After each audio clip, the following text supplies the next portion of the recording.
Queridos amigos, paz y bien. Hay que decir que la Cuaresma que estamos empezando no es sinónimo de tristeza, como si nos disfrazásemos a nuestra vez de un luto tacañón. Sin embargo, y nunca mejor dicho, da la impresión que somos cenizos.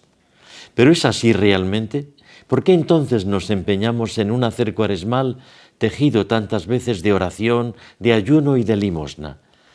Los cristianos somos invitados por la Iglesia a volver nuestro corazón a Dios.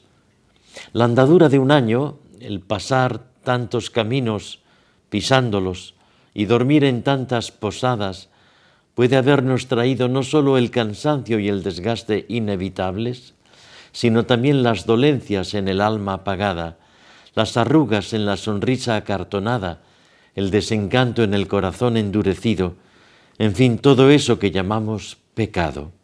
Y por eso tal vez tengamos exceso de caretas que se nos van pegando a la verdad de nuestro rostro en este frecuente carnaval de la vida.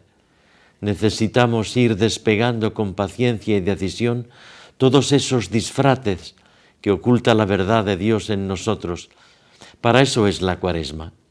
Las tentaciones de Jesús son el espejo en donde podemos ver todas las nuestras.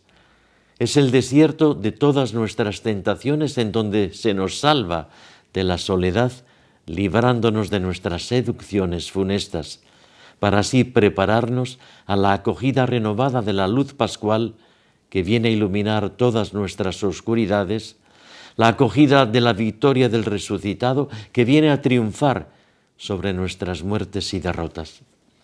La Cuaresma es camino de alegría, porque levantándonos de nuestras oscuridades, se nos vuelve a proponer una meta que termina en la Pascua más gozosa. Buen camino y santa Cuaresma.